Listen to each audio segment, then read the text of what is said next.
Return after your sister-in-law. As Orpah fades into the distance, Naomi now speaks again to Ruth. Are her words sincere that she wants to return with Orpah?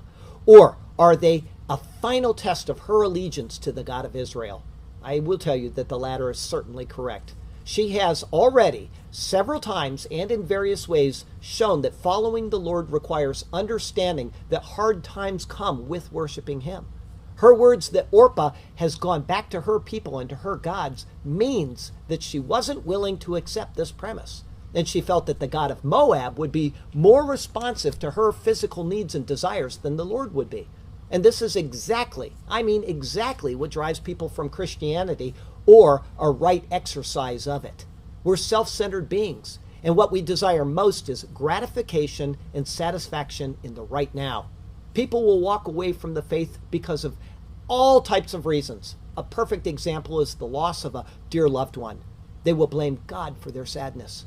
And people will ignore the parts of the Bible that they don't like or that they don't agree with because their relationship with God is about them, not about Him.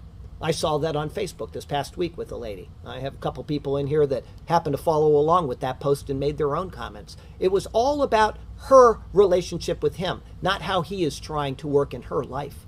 We want all of the good and we want none of the bad. But that is not how it works in reality. Naomi has taken and she's placed the reality of the situation before the daughters, and one is turned. The second is standing right there on the battlefield, and the lines are drawn and they're set. This is a battle not at all unlike that which Jacob faced on the banks of the Jabbok River. If you remember that, when he wrestled with God on the banks of the river. As Fuller says, God wrestled with Jacob with desire to be conquered. So Naomi, no doubt, opposed Ruth, hoping and wishing that she herself might be foiled. The fact is that Naomi does hope to be foiled in her attempt to persuade Ruth to depart, but she is not willing to be defeated without presenting the reality of the situation of which Ruth will face if she does go along.